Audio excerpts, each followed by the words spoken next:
iPhone 14 Plus telefoniga kamera muammosi bilan kameraga kirsanglar, orqasida ham oldin ko'rsatib turadi mana shunaqa to'rtburchak bo'lib, oldiga o'tirsanglar ham xuddi shunaqa ishlaydi. Bu muammoni ustalar juda ham ko'p ko'rgan. iPhone 13, 14, 14 Plus telefonlarga keladi. Xo'p, bu ustaxonaga borgan, $45 evaziga to'g'rilab berish aytilgan. Kamera nastroykada kamera ochib chiqadi deyilgan.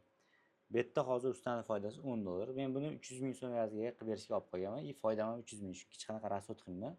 O'zim to'g'rilab berishni bilaman.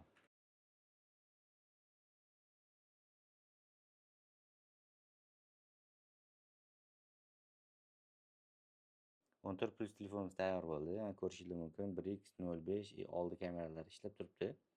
Bu telefonni qanaqa remont qilganini bilmoqchi bo'lsanglar, kommentariyada kamera so'zini yozib qoldirsanglar, men sizlarga direktdan yozib boraman.